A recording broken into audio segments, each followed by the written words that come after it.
2017년부터 중국 정부는요, AI 기술 인프라 건설에 막대한 자금을 투입하기 시작했습니다. AI는 공안, 교통, 금융 등 여러 분야에 광범위하게 적용되었고 중국 전역을 포괄하는 데이터 통치 체계를 형성을 했습니다. 중국에 가보면 여러분들 얼굴 인식이 어디에나 있다는 걸 다 보셨잖아요. 그 뉴스로도 많이 나왔어. 근데 그런 기술이 어디서 왔느냐? 화웨이 같은 회사들이 개발한 얼굴 인식 기술들. 이거는 중국 국가에 의해서 온 국민을 감시하는 데 다 배치가 되었고 그 시스템을 운영하는 데 쓰이고 있죠. 군중 통제, 신원 확인, 사회 신용 평가 이런 것들로 중국 정부가 다 쓰고 있습니다. 중국 정부의 CCTV들 어느 수준이냐면 얼굴이 딱 나오잖아. 그럼 이 사람이 신분이 떠요. 전과까지 다 나와. 그 정도로 사람 감시를 하고 있는 거야. 코로나 기간에는 이런 기술들을 건강 코드, 건강 안면 인식, 건강증 같은 거 이걸로 시스템에 통합되어 가지고 시민들이 이동이랑 실시간으로 이 사람들이 체온 이런 것도 감시하고 그랬잖아요. 그런 체계를 만들어 놨잖아. 근데 나중에는 이런 것들이 또 어디로 사용이 됐느냐? 말은 당신 건강을 체크해 주는 거래. 하지만 나중에 뭘로 사용됐느냐? 중국은 소수민족들이 많잖아요. 소수민족들이 한 56개, 57개 막 이렇게 있어요. 계속 늘어나. 그런데 그 소수민족들도 자기들만의 민족 감성을 가지고 있는 그런 민족들이 있어. 그리고 독립을 원하는 그런 민족들이 있었는데 그런 얘기를 하는 순간 그냥 잡혀가요. 다 없애버리고 그런 거를 관리를 하는 거야. 혹시 이 소수민족에는 자기들이 독립을 하려고 하는 그런 반동분자가 있는지 이런 것들을 다 감시를 합니다. 그러면서 중국은 소수민족들을 이렇게 감시하면서 어떻게 통치를 하느냐? 소수민족들을 자기 소수민족들끼리만 살지 못하게끔 만들어요.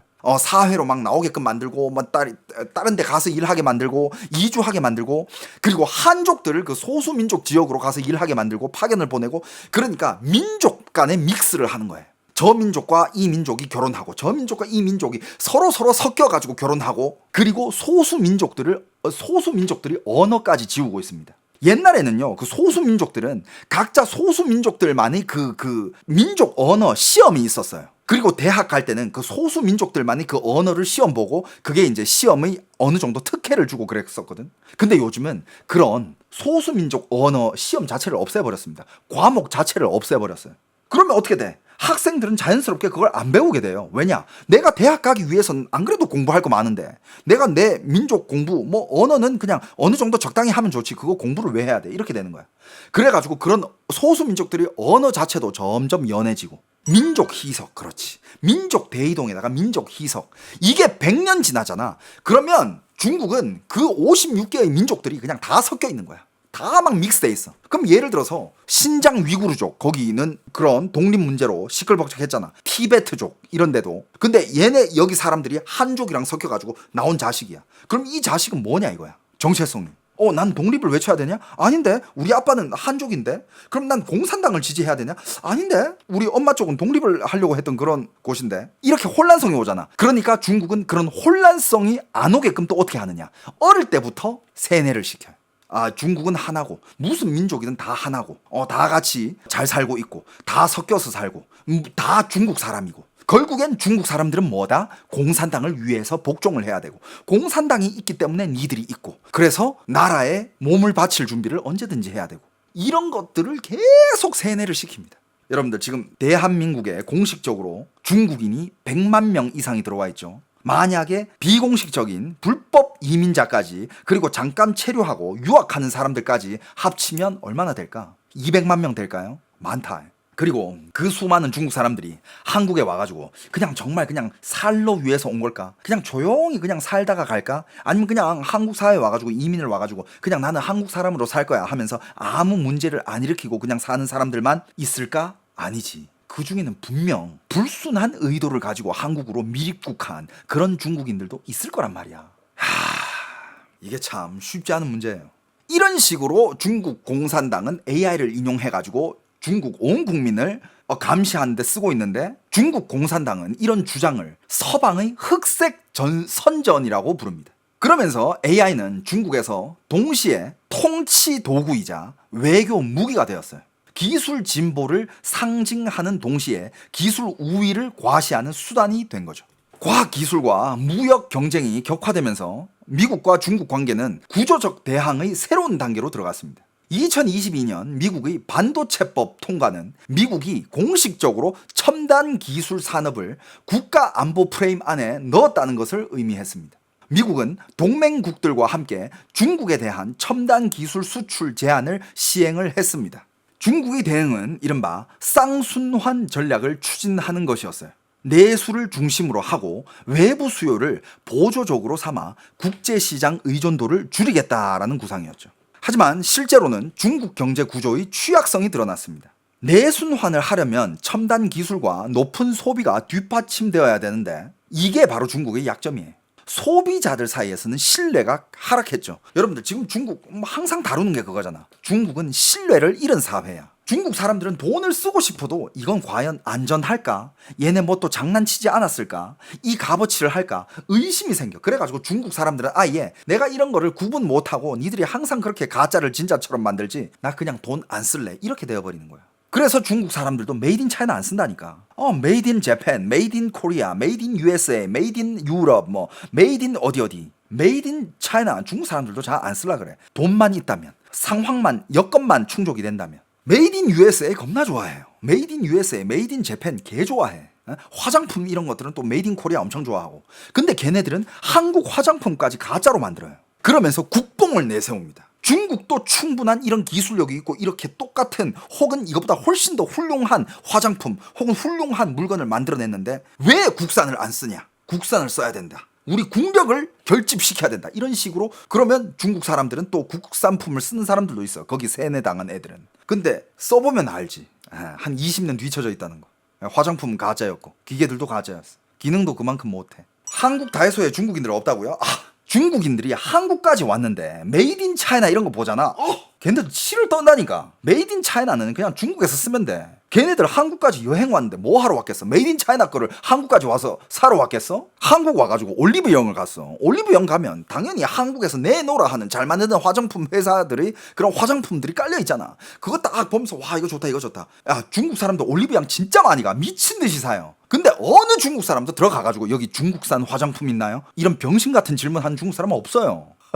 맞잖아. 그러니까 소비 신뢰가 하락하고 부동산 시장은 침체가 되고 이 부동산으로 정말 중국의 중산층들 다 몰락했어요. 청년 실업률은 치솟고 있는 상황에서 쌍순환? 순환이 안 되죠. 내순환은 제대로 돌아가지도 있지 않아요.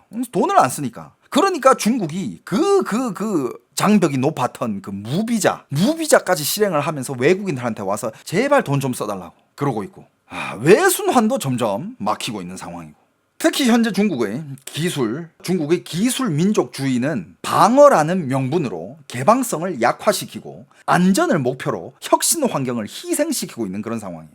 이것은 자기 강화적인 악순환이 되고 있습니다. 중국은 더 폐쇄될수록 더 불안해지고 더 통제할수록 더 취약해지는 그런 상황이에요. 충성심은 이빠이 차 있겠지. 하지만 시진핑은 중국을 망가뜨리고 있습니다. 시진핑이 집권 이후에 중국 공식 서사의 핵심은 계속 동승서강, 동쪽은 떠오르고 서쪽은 쇠퇴한다. 동쪽은 중국, 서쪽은 미국. 이게 항상 그냥 메인 선전 구호였어요. 시진핑은 이것을 100년 만의 대병국이라고 불렀습니다. 이것은 단순한 지정학적 예측이 아니라 이데올로기적 서사예요. 시진핑은 자신을 인류 운명 공동체의 설계자로 위치시키며 서방 자유주의 질서의 보편 가치에 도전하려고 합니다. 하지만 실제로는 시진핑은 국가 주권을 최고 원칙으로 삼고 각국은 자신만의 모델에 따라 발전할 권리가 있다고 주장하며 서방의 제도 수출에 반대합니다. 이런 논리는 치명적인 모순을 가지고 있어요.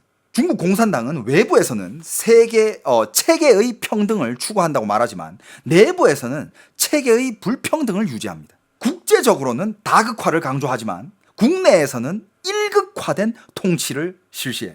이런 모순 때문에 중국의 이른바 글로벌 리더십은 도덕적 공경에 빠지게 됩니다. 한 나라가 세계에서 리더십을 발휘하려면 그런 위치에 서려면 도덕성이 엄청 중요하거든요. 근데 그게 지금 중국이 1도 없어요.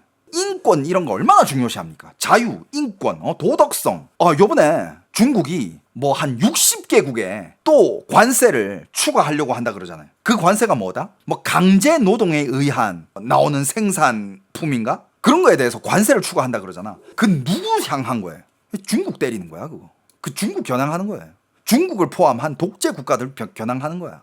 중국이 대외적으로 말하는 상호 이익과 그 윈윈 그런 거는 외부에서는 종종 권력 투사와 자원 약탈로 해석이 돼. 진심으로 모두와 평등하게 지내려는 것으로 보이지 않는다는 것입니다. 왜냐하면 중국 공산당은 중국인들끼리도 서로 평등하게 지내는 것을 허용하지 않습니다. 왜냐? 중국 공산당 간부부터 평등하지가 않아요. 왜? 그들은 그들한테만 먹는, 그들만이 쓰는 그런 특공 시스템이 있잖아요. 특수 공급 사슬이 따로 있습니다. 항상 얘기하잖아요. 중국의 음식 위험 문제가 왜 해결이 안 되나? 왜? 중국의 공산당 간부들은 중국의 일반 서민들이랑 먹는 음식 자체가 달라요. 걔네들이 먹는 음식 자체는 다른 데서 특수 생산돼요.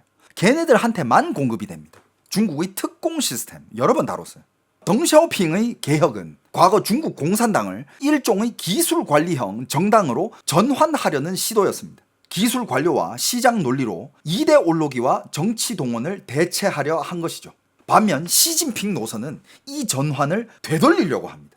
기술행정 정당에서 다시 혁명형 정당으로, 기술적 합리성에서 정치적 합리성으로 돌아가는 거예요. 이런 회귀는 단순한 역사적 후퇴가 아닙니다. 일종의 구조적 자기보호 메커니즘이죠. 체제가 외부 압력과 내부 필요를 느낄 때 그것은 자신이 과거에 의존했던 정당성의 원천으로 돌아가려는 경향을 보입니다. 이것이 바로 이른바 초심을 잊지 말라는 말의 실제 의미예요. 이런 역사적 선택 속에서 시진핑은 정치로서의 회귀를 선택을 한 거죠. 그런데 이런 정치화된 재혁명은 진정한 부활이 아니라 일종의 쇠퇴징후입니다. 그들이 강조하는 통일, 안정, 통제는 현대 국가가 장기적으로 발전하기 위해 필요한 개방, 분권, 다원성 이런 것들을 다 정면으로 부정하죠. 하지만 지금 그들이 부정하고 있는 그 개방, 분권, 다원성이 지난 수십 년간 중국 발전의 원천이었어요. 근데 시진핑은 그걸 이제 다 짓밟고 있죠. 시진핑은 지금 시대의 전형적인 역사적 역설을 보여주고 있습니다. 이미 스스로 벗어나기 어려운 상태가 되었죠. 표면적으로는 가능한 이른바 자신감을 과시하고 있지만 실제로는 불안, 폐쇄, 불확실성 이런 여러 가지 요소 중에 깊이 빠져 있습니다. 대외적으로는 제도적 자신감을 보여주려 하지만 내부적으로는 제도적 공포를 드러내고 있어요. 그러니까 더더욱 폭정을 하는 거죠. 이 공포는 이른바 서방 제국주의라는 외부 적에 대한 공포가 아닙니다. 오히려 자기 자신의 생존 위기에 대한 공포라고 합니다. 그리고 이런 공포는 시진핑이 느끼고 있는 이런 공포는 앞으로 현실이 될 가능성이 매우 높다고 봅니다. 그러니까 그렇다면 정리를 해보겠습니다. 시진핑이 어떻게 지금 이 어마어마한 절대 권력을 쥐게 되었느냐. 간단히 정리해볼게요. 자, 1단계 2012년 시진핑이 총서기가 된 직후부터 대대적인 반부패 운동을 시작했습니다. 반부패라는 카드를 가지고 나왔어요. 표면적으로는 부패 척결이었지만 정치적으로는 장저민 라인, 상하이방, 정법계, 군부 구세력, 공천단계까지 기존 권력 네트워크를 해체하는 작업이었어요. 조용캉, 푸시라이 이런 사람들, 쉬사이호, 꼬보슝 같은 이런 인물들 대표적으로 다 무너졌고 일부는 종신형을 받거나 재판 전에 사망을 한 사람들도 있어요. 그러니까 기존의 권력 네트워크를 싹 다 이제 없애버렸어. 싹 다 없애버리니까 한 개 한씩 막 들쑤신 거지. 여기서 중요한 거는 시진핑이 처음부터 나는 황제가 되겠다라고 말한 게 아니라는 겁니다. 부패 척결, 당 정화, 국가 재건이라는 명분으로 일단 처음으로 칼을 뽑았죠. 그런데 이 칼이 향한 곳은 단순히 돈 받은 부패한 관료들이 아니라 자기에게 독립적으로 움직일 수 있는 권력 집단 전체였어요. 부패를 잡는다고 했지만 실제로는 부패라는 명분으로 당 안의 산맥들, 내가 내 마음대로 흔들지 못하는 그런 권력들이 있었을 거 아니야. 그걸 한 개 한 개씩 다 잘라낸 거예요. 반부패라는 이름으로. 그때 중국의 정치 파벌들이 다 무너집니다. 그러면서 이제 2단계로 들어가요. 그게 2단계가 2013년부터 2015년까지 국무원보다는 당 중앙을 위해서 자기를 위해서 일하는 그런 소조들을 여러 가지 세웁니다. 덩샤오핑 이후 중국은 당국가 체제였지만 그래도 국무원과 지방정부, 경제 관료들이 일정한 자율성을 가지고 있었죠.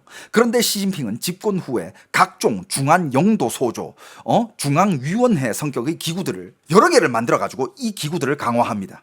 그러면서 외교, 경제, 안보, 개혁, 인터넷, 군사 문제를 모두 자기가 만든 이런 작은 팀들로 관리하게끔 만들어요. 그리고 이 팀들은 자기가 직접 관리하고, 그럼 그런 모든 독립적인 체계를 가지고 있던 부서들은 시진핑의 명령을 듣는 거랑 똑같게끔 만들어버립니다. 그때 한 개 한 개씩 또 내려갔던 게 리커장 총리. 국무원이 하던 경제관리 기능도 점점 시진핑이 주도하는 당중앙 결정 구조 아래로 들어갔다라는 거죠. 그러면서 나중에는 리커장도 물러나게 됐죠. 그죠? 수영장에서 수영하다가 죽었죠. 그죠? 모든 독자적인 이런 실권을 가지고 있던 사람들을 한 명 한 명씩 다 제거해 나가기 시작합니다. 예전에 중국은 당이 큰 방향을 정하고 국무원과 기술 관료들이 경제를 운영하면서 여러 파벌들이 같이 이 나라의 방향을 정하는데, 시진핑 시대는 시진핑이 만든 모든 이런 작은 부서들, 이런 부서들이 옛날에 큰 방향을 정하고 있던 모든 국무원과 기술 관료들을 다 운영을 하는데, 그 소조들이 누구 말을 듣는다? 시진핑 말을 들어요. 그러니까 시진핑 1인 결정 체제로 바꾸어집니다. 그 다음 단계 3단계 또 뭘 장악하느냐? 군부를 누릅니다. 시진핑이 절대 권력을 잡는데 가장 중요한 거는 군부였어요. 중국에서 최고 권력자는 총석이기도 하지만 진짜 핵심은 중앙군사위원회 주석이에요. 총을 쥔 군이 누구에게 충성을 하느냐가 권력의 최종 보증이기 때문입니다. 시진핑은 쉬사이호, 꼬보슌 같은 전 중앙군사위 부주석급 인물들을 반부패로 제거를 합니다. 이들은 후진타오 시기까지 군부 인사와 이권에 막강한 영향력을 가졌던 인물들이죠. 하지만 후진타오 라인이니까 없애버려야지. 마지막에는 후진타오까지 그 대회에서 그냥 현장에서 끄집어냈잖아. 잔인해. 이거 되게 잔인합니다. 군부 숙청의 의미는 단순히 부패 장군을 잡는다가 아니야. 기존 군부가 장저민 라인, 후진타오 라인, 이쪽 라인들이 많았기 때문에 내 말에 거역을 할 수도 있잖아. 그러니까 그 사람들을 다 쳐내고 무조건 시진핑, 나에게 절대 복종을 할 수 있는 간부들로 다 채워 넣었다 이거야. 그런 거를 채워 넣을 때 이용했던 게 장유샤인데, 그 목적을 달성하고 나니까 장유샤까지 다 쳐내려 버렸어. 이거 진짜 드라마로 찍으면 이거 한 100회 나와요. 와, 이 진짜 과연 이 시진핑 시대의 정치계에서 벌어진 이런 암투들이 나중에 드라마나 영화로 만들어질까? 영화로는 이거 다 못 담고 드라마야. 이건 무조건 드라마인데, 과연 어느 시대 가서야 이걸 만들 수 있을까? 재밌는 사건 사고들 진짜 많아요. 이 중에서 여러분들이 아는 그런 암살, 이런 사건들도 진짜 많았어. 아무튼 이게 시진핑 권력 구축의 핵심이었습니다. 군부 장악. 당을 장악하려면 조직부와 기율위를 잡아야 하고, 나라를 장악하려면 국무원을 눌러야 하고, 최종적으로 권력을 장악하려면 군을 잡아야 한다. 시진핑은 이 순서를 정확히 밟았어요. 그리고 이제 4단계입니다. 2016년 핵심 칭호를 얻습니다. 2016년 시진핑은 공식적으로 당 중앙의 핵심이라는 지위를 굳혔습니다. 중국 정치에서 핵심이라는 표현은 그냥 수식어가 아니에요. 마오쩌둥, 덩샤오핑, 짱저민에게 붙었던 권위의 언어입니다. 후진타오는 상대적으로 이런 개인 권위에 좀 약했어요. 시진핑에게 핵심이 붙었다는 것은 상무위원회 내부에서 다른 지도자들과 단순히 1대1로 협의하는 집단 지도자가 아니라 다른 지도자들이 따라야 할 중심축이 되었다는 그런 의미예요. 여기서부터 분위기가 바뀝니다. 시진핑도 지도부의 한 명이 아니라 시진핑이 중심이고, 지도부는 시진핑의 명령을 떠받는 조직이 된 거예요. 그냥 시진핑이 중심이고 그 외에 누구든 다 시진핑 보좌하는 사람이에요. 그게 2016년입니다. 자, 그러면서 5단계 2017년 19차 당대회에서 시진핑 사상을 당헌에 넣어버립니다. 옛날에 여러분들 마오쩌둥 사상이라고 있었어요. 모태똥 사상. 자기 사상을 이렇게 내세운 사람은 모태똥 사상 이후에 시진핑이 아마 그 다음일걸? 그 전에도 물론 뭐 이런저런 이론 이런 게 있었지만 그렇게 막 강한 그건 아니었어. 근데 시진핑 사상을 넣어버려요. 시진핑 신시대 중국 특색 사회주의 사상이 당헌에 들어갑니다. 이것도 엄청난 사건이었어요. 중국 공산당에서 살아있는 지도자의 이름이 붙은 사상이 당헌에 들어간다는 것은 그 지도자를 단순한 행정 지도자가 아니라 노선의 창시자로 격상한다는 의미예요. 중국 공산당 20차 당대회 보고도 반부패 투쟁에서 압도적 승리를 거두고 그 성과를 공고히 했다고 강조했습니다. 즉 시진핑 체제는 자신의 권력 강화를 부패 척결과 당 재건의 성과로 공식 서사화했습니다. 여기서 시진핑은 사실상 이렇게 말한 겁니다. 나는 단순히 5년짜리 총서기가 아니다. 나는 중국 공산당의 새로운 시대를 연 지도자다. 이 단계에서 시진핑은 이미 짱저민 후진타오급이 아니라 마오쩌둥, 덩샤오핑 계보에 자신을 올려놓는 거예요. 올려놓아 버렸어요. 한 단계 한 단계씩 얼마나 치밀했어. 그러면서 6단계 2018년에 국가주석 임기 제한을 폐지를 해버립니다. 중국 전국인민대표대회가 헌법을 개정해 국가주석의 2연임 제한을 폐지했습니다. 이로써 시진핑은 국가주석직을 10년만 하고 물러나야 한다는 제약에서 벗어났습니다. 당시 수많은 국제 언론에서는 어떤 보도를 때렸냐, 시진핑의 장기 집권 길을 열었다라고 보도를 했어요. 물론 중국 최고 권력의 핵심은 국가주석보다도 총서기와 중앙군사위 주석입니다. 하지만 상징적으로 이게 엄청납니다. 왜냐하면 덩샤오핑 이후 중국 공산당이 만들어 온 지도자는 일정 시점에서 물러난다라는 관례를 정면으로 깬 것이고, 그리고 이미 시진핑 혼자서는 국가주석, 총서기, 중앙군사위 이 모든 권력을 손에 쥔 거랑 다름없었어요. 그러니까 2018년은 한마디로 자기에게 주어진 이 권력의 시간의 틀을 깨버립니다. 이것마저도 깨버려요. 그러니까 그 상황에서는 이제 누구도 시진핑을 내려올 수 있게끔 만들 수 없죠. 그 다음에 여기서 더 굳히기를 들어갑니다. 7단계. 그게 뭐냐? 후계자를 세우지 않아요. 장기 집권 체제에서 가장 중요한 신호는 후계자의 부재예요. 후진타오 시기에는 시진핑과 리커창이 차세대 지도자로 보였고, 짱저민 시기에도 후진타오라는 후계 구도가 있었습니다. 그런데 시진핑은 2017년에도 2022년에도 명확한 후계자를 세우지 않았어요. 이게 왜 중요하냐면 후계자가 있다는 건 권력의 끝이 보인다는 뜻이에요. 군대에서도 이 병장 달면 우리 똥이라고 하잖아. 어차피 얘 떠날 새끼야. 이제 얘 말도 잘 안 듣고 얘도 더 이상 이제 터치 안 하고, 그 똥이란 그런 거야. 후계자가 없다는 것은 모든 관료들이 미래 권력자가 아니라 현재 권력자인 시진핑에게만 충성한다는 뜻이에요. 후계자가 없으면 정치 엘리트들은 어떻게 행동을 하느냐? 다음 사람에게 줄 설 필요 없다. 시진핑에게만 충성하면 된다. 시진핑 이후를 말하는 것 자체가 위험하다. 이렇게 돼가지고 그냥 다 같이 그냥 절대적인 충성. 시진핑한테 조알입니다. 즉 후계자 부재는 단순한 공백이 아니라 충성 경쟁을 강제하는 그런 장치에 모든 사람들이 줄설 눈치 볼 필요가 없어. 그냥 시진핑한테 줄 서면 돼. 그러면서 진짜 이건 거의 마지막 단계. 마지막 단계가 뭐냐? 그때가 2022년 20차 당대회. 2022년 20차 당대회가 시진핑 절대 권력의 완성 장면이었어요. 시진핑은 전례를 깨고 세 번째 총서기 임기를 확보했고, 새 정치국 상무위원회라는 리창, 차이치, 띵쉐샹, 리시 등 시진핑과 가까운 인물들을 싹 다 포진을 했어요. 시진핑은 3년임을 확정하고도 지도부까지 충성파로 다 채워버립니다.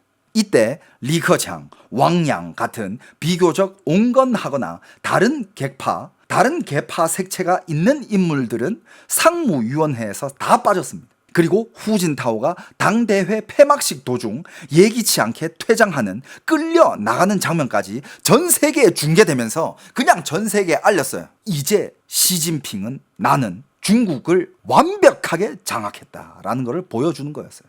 후진타오가 그 끌려나가는 그 장면은 어떤 상징이었냐? 후진타오 시대의 완전한 퇴장처럼 보였습니다. 후진타오의 퇴장한 정확한 이유는 지금까지도 공식적인 무슨 발표나 설명이 없어요.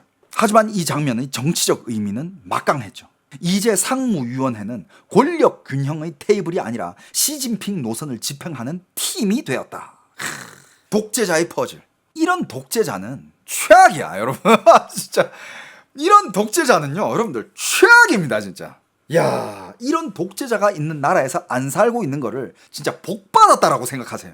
지금 중국 인민들 어떻게 사는지 봐봐. 물론 기득권들은 잘 살아. 그 라인을 타고 있는 그 체제 내에 있는 애들은 잘 살아요. 하지만 당신이 중국에 태어났으면 그 체제 내에 태어났을 자신이 있어? 그 체제 내에, 그 체제 밖에 있는 사람들은 진짜 죽을 맛입니다. 그러니까 여러분들, 시진핑은 처음부터 황제처럼 등장한 게 아니에요. 그는 반부패라는 칼을 들고 등장을 했습니다. 그 칼로 경쟁자들을 다 제거를 했고, 군부를 장악했고, 국무원을 눌렀고, 당 중앙을 모든 정책의 중심으로 만들었습니다. 그 다음에는 헌법을 고쳐 임기 제한을 없애고 후계자를 세우지 않았고 20차 당대회에서 상무위원회를 충성파로 채웠습니다. 그렇게 중국은 집단 지도 체제에서 다시 1인 지배자 체제로 돌아갔습니다. 마오쩌둥은 혁명으로 황제가 되었고 덩샤오핑은 원로 권위로 황제 위의 설계자가 되었습니다. 그런데 시진핑은 반부패, 당규, 헌법, 사상, 군부 인사를 이용해 현대식 절대 권력을 만들었습니다. 총칼로 구테타를 한 게 아니라 제도 안에서 제도를 하나씩 잠가버린 겁니다. 시진핑의 절대 권력은 강력한 자신감의 결과라기보단 중국 공산당 체제의 불안에서 나온 방어적 권력 집중입니다. 그는 중국이 강해서 권력을 모은 게 아니라 오히려 부패한 군부, 느슨해진 당, 커진 민영기업, 흔들리는 경제, 소련 붕괴의 기억을 보면서 이 체제는 풀어주면 무너진다 라고 판단을 한 거예요. 그래서 모든 것을 다시 당으로 그리고 자기 자신에게로 끌어당긴 거예요. 최악입니다. 어떻습니까 여러분? 시진핑이 첫 취임부터 지금까지 걸어온 길을 한번 이렇게 분석을 해봤습니다. 여러분들 재밌었으면 꼭 구독과 좋아요 부탁드리겠습니다.